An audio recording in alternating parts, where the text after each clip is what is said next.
Bismillahirrahmanirrahim. Assalamualaikum warahmatullahi wabarakatuh. Alhamdulillah. Wassalatu wassalamu ala rasulillah wa ala alihi wa sahbihi wa mawalah. Kita mulakan kuliah kita pagi ini dengan membaca tasbih Subhanallahi wa bihamdihi adada khalqih wa ridha nafsih wa zinata arshih wa midada kalimatih. Subhanallahi wa bihamdihi adada khalqih wa ridha nafsih wa zinata arshih wa midada kalimatih. Subhanallahi wa bihamdihi adada khalqih wa ridha nafsih wa zinata arshih wa midada kalimatih. Sayyidul istighfar. Allahumma anta rabbi la ilaha illa ant. خلقتني وأنا عبدك وأنا على عهدك ووعدك ما استطعت أعوذ بك من شر ما صنعت أبوء لك بنعمتك علي وأبوء بذنبي فاغفر لي فإنه لا يغفر الذنوب إلا أنت. Alhamdulillah, pagi ini siri yang kedua kuliah Ulumul Quran. InsyaAllah kuliah ini kita akan buat setiap pagi waktu macam ni tuan-tuan. Lepas sembahyang subuh kita akan bersiaran langsung untuk lebih mengenali Al-Quran, kitab Allah Subhanahu wa ta'ala. Kemarin kita dah sebut tentang tajuk mengenal surah ataupun ayat-ayat Makkiyah dan Madaniyah. Dan kita telah pun sebut dua contoh, dua surah yang diturunkan di Mekah, iaitu surah Al-Fatihah dan juga surah Ar-Rahman. Dan kita telah sebutkan hadis Rasulullah sallallahu alaihi wasallam membaca surah Ar-Rahman. Kemudian para sahabat diam senyap saja ketika Nabi baca fabi ayyi ala'i rabbikuma tukadziban. Ayat ini ayat soalan. Wahai jin dan manusia, nikmat-nikmat Tuhan yang mana lagi hendak kamu dustakan? Ini soalan. Nabi kata, kenapa aku melihat kamu? Nabi kata dekat sahabat, mali arakum sukutan. Apa pasal aku tengok kamu ni hanya berdiam diri, tak jawab ayat ni. Lal jin kanu ahsana minkum raddan. Apakah jin lebih baik daripada kamu kerana mereka menjawab ayat yang aku bacakan kepada mereka. Tiap-tiap kali Nabi baca fabi ayyi ala'i rabbikuma tukadziban, jin akan jawab wala bi syai'in min ni'amika rabbana nukadzib falakal hamd. Maksudnya wala bi syai'in min ni'amika rabbana nukadzib, tidak ada satu apapun dari nikmat-nikmat engkau wahai Tuhan kami yang dapat kami dustakan, falakal hamd. Jadi Nabi suruh kita sebagai manusia jawablah ayat fabi ayyi ala'i rabbikuma tukadziban seperti mana jin menjawab ayat tersebut. Hadis riwayat Imam Tirmizi dan Imam Hakim. Pagi ini kita sambung surah ketiga, contoh surah yang diturunkan di Mekah, iaitu surah Al-A'la. Sabbihisma rabbikal a'la. Surah ni pun sunat kita jawab dengan menyebut Subhana rabbiyal a'la. Anil Bara' bin Azib radhiyallahu anhu qala ta'allamtu sabbihisma rabbikal a'la qabla an yaqdama an-nabiy sallallahu alaihi wasallam. Bara' bin Azib radhiyallahu anhu berkata, ta'allamtu, aku telah mempelajari surah Sabbihisma rabbikal a'la, surah Al-A'la ni, qabla an yaqdama an-nabiy sallallahu alaihi wasallam, sebelum Nabi sallallahu alaihi wasallam sampai ke Madinah. Aku dah belajarlah surah ni.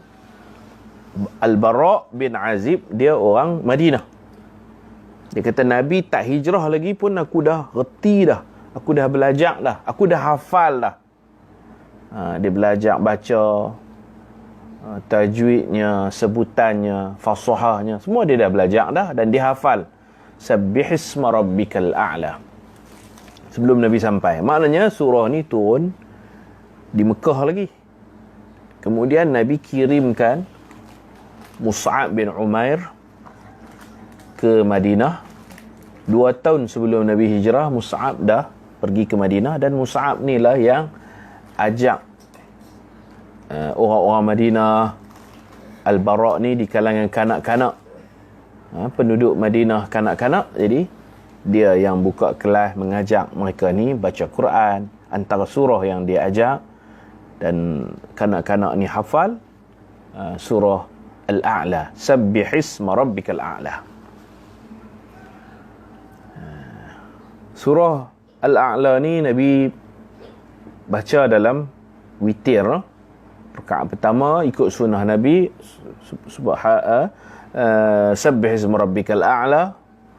Rakaat kedua Al-Kafirun, Qul ya ayyuhal kafirun, dan rakaat ketiga surah Al-Ikhlas, Qul huwallahu ahad. Dan boleh juga kita tambah dengan Qul a'udzu rabbil falaq dan Qul a'udzu rabbin nas. Baik, kita tengok hadis. Kata Bara', qala awwalu man qadima alaina min ashabin nabiy sallallahu alaihi wasallam Mus'ab bin Umair wa ibn Ummi Maktum. Al-Bara' kata, orang pertama di kalangan sahabat-sahabat Nabi, orang pertama yang sampai kat kami, sampai ke Madinah ni, ialah Mus'ab bin Umair dan Ibnu Ummi Maktum, Abdullah bin Ummi Maktum. Ni dua orang ni yang mula dihantar ke Madinah. 2 tahun sebelum Nabi hijrah ni dua orang ni, Mus'ab bin Umair dan juga Abdullah bin Ummi Maktum. Dia ni buta. Abdullah bin Ummi Maktum ni seorang sahabat yang buta. Tuan-tuan boleh tengok dalam surah Abas, surah Abasa wa Tawalla. Nabi pernah tarik muka, masam, dan Nabi berpaling. Allah Ta'ala tegur Nabi. Anja'ahul a'ma, ketika datang pada Nabi seorang yang buta. Al-a'ma situ ialah Abdullah bin Ummi Maktum. Allah tegur Nabi. Kerana Nabi tengah duk ceramah kepada pembesar-pembesar Mekah, tiba-tiba orang buta ni mai. Bagi Nabi, Abdullah bin Ummi Maktum ni macam kacau daun, macam mengganggu majlis Nabi, majlis dengan orang-orang kaya, golongan elit. Allah tegur Nabi, kenapa bermasam muka, kenapa buat macam tak suka dengan kedatangan Abdullah bin Ummi Maktum. Selepas kejadian tu, apabila Abdullah bin Ummi Maktum datang dalam mana-mana majlis Nabi, Nabi akan mengalu-ngalukan. Nabi kata, marhaban, selamat datang, biman atabani rabbi. Abdullah bin Ummi Maktum ni Nabi bagi satu kemuliaan, penghormatan kepada dia. Marhaban biman atabani rabbi, selamat datang, dialu-alukan orang yang kerana dia Tuhanku menegurku. Hebatlah Abdullah bin Ummi Maktum. Baik, orang pertama yang datang ke Madinah, atau kumpulan pertama yang datang ke Madinah di kalangan sahabat Nabi yang berhijrah, kata Al-Bara' bin Azib, Mus'ab bin Umair dan Abdullah bin Ummi Maktum. Ni dua orang. Apa ni buat? Faja'ala yuqri'anina al-Quran. Mereka berdua mengajar kami, membacakan kepada kami ayat-ayat Quran. Thumma ja'a Ammar wa Bilal wa Sa'ad. Kemudian datang Ammar bin Yasir dan Bilal dan Sa'ad bin Abi Waqqas. Ni kumpulan kedua pula. 3 orang ni. Ammar, Bilal, Sa'ad bin Abi Waqqas. Thumma ja'a Umar bin Al-Khattab fi 20. Kemudian datang pula, ini rombongan ketiga, kemudian datang Umar bin Al-Khattab radhiyallahu anhu fi 20 bersama 20 orang sahabat yang lain. Sayyidina Umar bawa jemaah dia, 20 orang sahabat berhijrah ke Madinah. Thumma ja'a an-nabiy sallallahu alaihi wasallam. Lepas itu barulah Nabi datang. Nabi datang dengan siapa? Dengan Sayyidina Abu Bakar. Kemudian sampailah Nabi sallallahu alaihi wasallam ke Madinah. Fama ra'aitu ahlal Madinah farihu bi syai'in farahahum bih. Aku tidak pernah melihat orang Madinah, penduduk Madinah gembira kerana sesuatu seperti gembiranya mereka dengan kedatangan Nabi sallallahu alaihi wasallam. Seronok sungguhlah bila Nabi sampai ni. Orang sangat-sangat seronok. Tak pernah penduduk Madinah seronok seperti seronoknya mereka menyambut kedatangan Nabi. Hatta ra'aitul walaidah, sehingga aku melihat, al-walaid ni jamak walidah, aku melihat orang perempuan ataupun sabiyah, kanak-kanak perempuan, wasibyan, kanak-kanak lelaki, kanak-kanak perempuan, ibu-ibu, orang-orang perempuan, semua penduduk Madinah, yaqulun, mereka pakat-pakat bercakap, masing-masing bercakap, hadza Rasulullah qad jaa, inilah utusan Allah, dia telah sampai, dia telah datang kepada kita. Fama jaa, tak lama lepas Nabi sampai, hatta qara'tu sabbih isma rabbikal a'la, tak lama lepas Nabi sampai tu, aku pun baca kepada Nabi surah sabbih isma rabbikal a'la. Aku tasmi' dekat Nabi. Nabi dengar bacaan aku, dan bacaan aku betul lah, elok betul. Aku baca kat Nabi fi suwarin mithliha, dan beberapa surah yang sepertinya, surah-surah pendek yang macam surah sabbih isma rabbikal a'la. Hadis sahih riwayat Imam Al-Bukhari, rawahul Bukhari dalam kitab tafsir suratil A'la. Jadi surah Al-A'la ni turunnya di Mekah. Sekarang kita berpindah pula kepada contoh surah-surah Al-Madaniyah, surah-surah yang turunnya selepas Nabi sampai di Madinah, surah yang dipanggil surah Madaniyah. Yang pertama, surah Al-Baqarah dan surah An-Nisa, ini turun di Madinah. An Aisyah radhiyallahu anha qalat, ma nuzilat suratul Baqarah wan Nisa illa wa ana indahu, rawahul Bukhari. Artinya daripada Aisyah radhiyallahu anha berkata, surah Al-Baqarah dan surah An-Nisa tidak diturunkan melainkan aku ada di samping Rasulullah sallallahu alaihi wasallam. Aku ada di samping Rasulullah, kata Sayyidatina Aisyah. Maknanya Sayyidatina Aisyah dah kahwin dengan Nabi, dah duduk sekali dengan Nabi. Sayyidatina Aisyah kahwin dengan Nabi ni di Mekah, duduk sekali dengan Nabi ni di Madinah. Jadi kata Sayyidatina Aisyah, surah Al-Baqarah dan surah An-Nisa tidak diturunkan melainkan wa ana indahu, aku ada di samping Rasulullah sallallahu alaihi wasallam. Itu jelas menunjukkan surah Al-Baqarah dan surah An-Nisa turunnya di Madinah. Hadis sahih riwayat Imam Bukhari. Yang kedua surah Saf.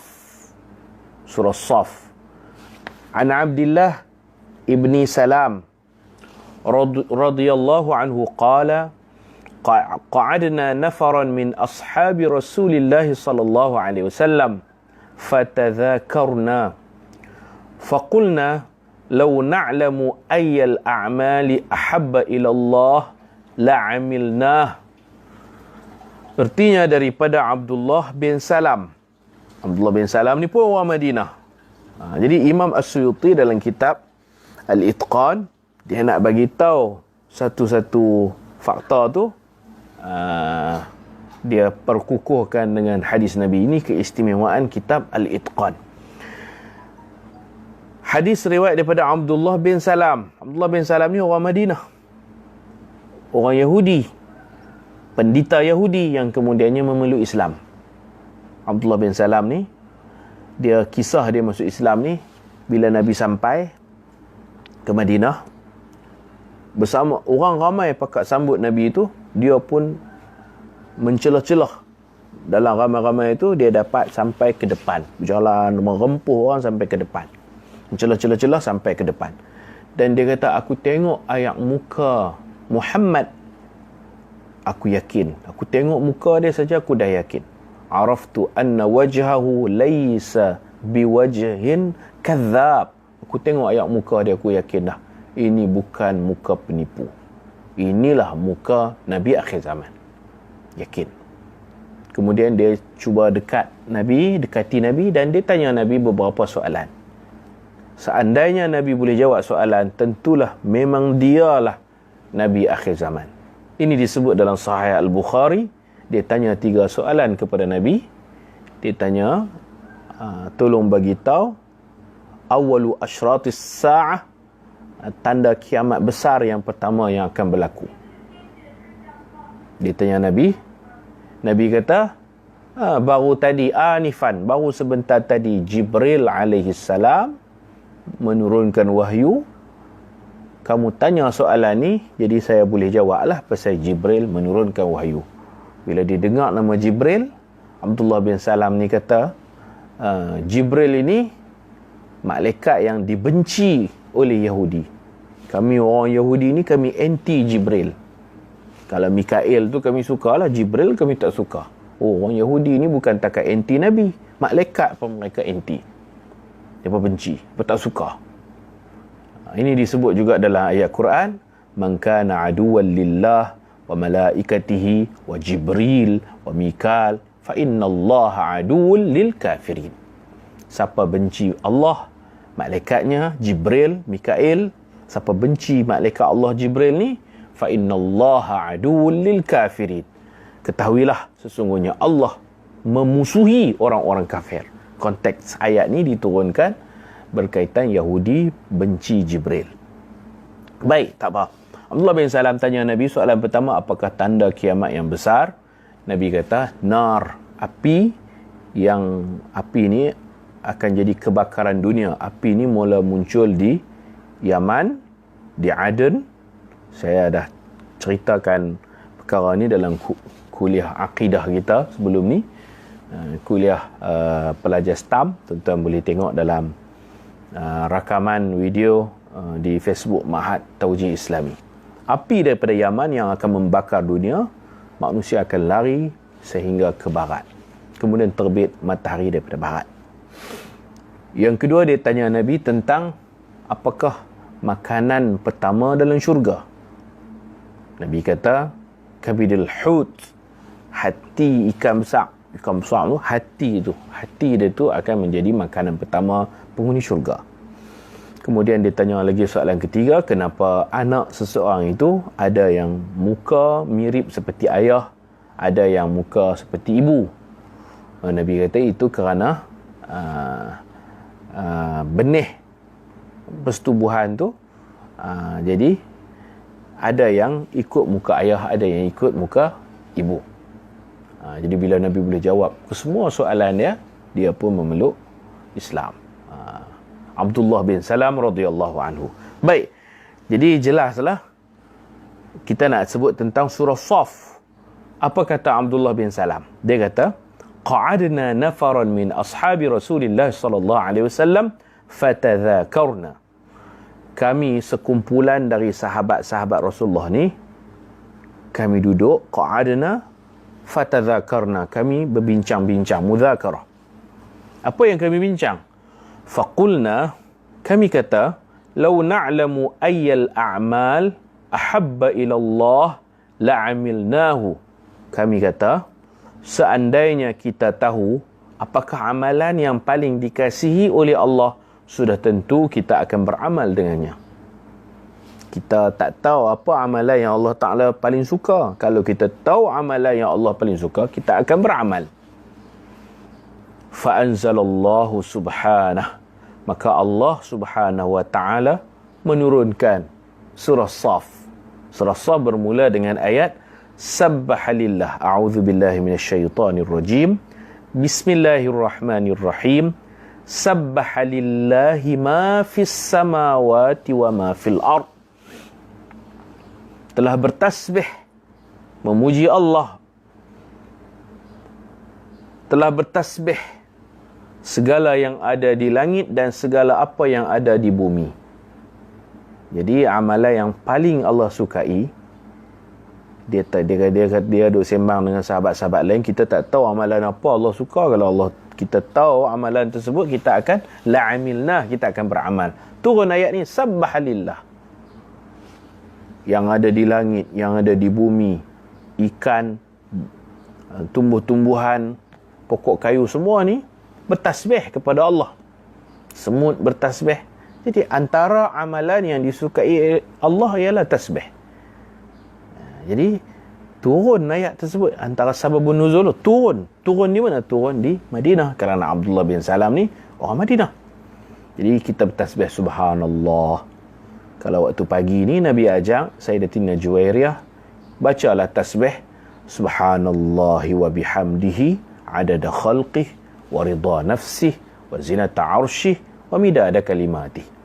Dan Nabi bagi tahu ada dua kalimatan khafifatani 'ala lisan, dua zikir yang ringan kalau kita sebut dengan lidah. Thaqilatani fil mizan, tapi di akhirat nanti bila ditimbang dia memberatkan timbangan.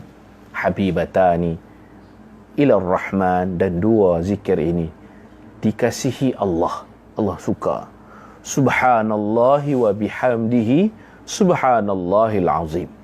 Itu juga patut kita perbanyakkan, subhanallahi wa bihamdihi subhanallahil azim. Sehingga tasbih ni dalam Quran, kita salat, rokok kita subhana rabbiyal azim, berdasarkan surah Al-Waqi'ah, fasabbih bismi rabbikal azim, bertasbihlah memuji Tuhan al-azim, subhana rabbiyal azim dalam rokok.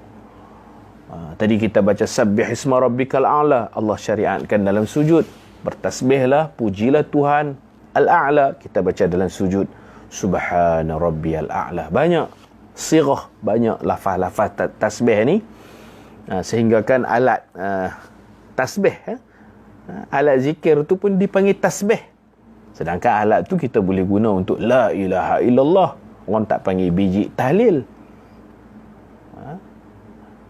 Kita boleh guna biji tasbih tu, dipanggil biji tasbih, musabbah, dipanggil biji tasbih. Walaupun kadang-kadang kita guna untuk lepas semaya kita Allahu Akbar tu takbir, orang tak panggil biji takbir, orang panggil biji apa? Biji tasbih. Sebab tasbih ni bukan manusia saja, semua makhluk-makhluk yang lain juga. Sabbah lillah, ma umum, apa yang ada dalam bumi, apa yang ada di langit, semuanya bertasbih. Ada surah yang dimulai dengan yusabbihullah, sentiasa bertasbih kepada Allah. Baik, jadi surah ni turun, wa huwal azizul hakim, ya ayyuhalladzina amanu lima taquluna ma la taf'alun. Surah Saf. Kata Abdullah bin Salam, faqara'aha Rasulullah sallallahu alaihi wasallam alaina hatta khatamaha. Allah turunkan surah Saf tu dan baginda membacakan surah itu kepada kami hatta khatamaha, dari awal surah sampai habis surah. Allah baca kat kami duduk dengar. Hadis rawahul Hakim, hadis riwayat Imam Hakim dalam kitab Mustadrak, Kitabut Tafsir, babu tafsiri suratis Saf, bab tafsir surah Saf. Jadi saya rasa takat tu dulu, nanti kita akan sambung lagi pembincangan kuliah Al-Itqan fi Ulumil Quran, ringkasan daripada kitab tersebut, dan saya telah pun menterjemah sabar sikit tajuk-tajuk yang dirasakan penting. InsyaAllah kita berazam kitab ini akan kita bukukan dalam terjemahan bahasa Melayunya pada satu masa nanti, insyaAllah. Cukup takat tu, terima kasih kepada semua. Wa sallallahu ala sayyidina Muhammad wa ala alihi wa sahbihi wa baraka wa sallam, walhamdulillahi rabbil alamin. Assalamualaikum warahmatullahi wabarakatuh.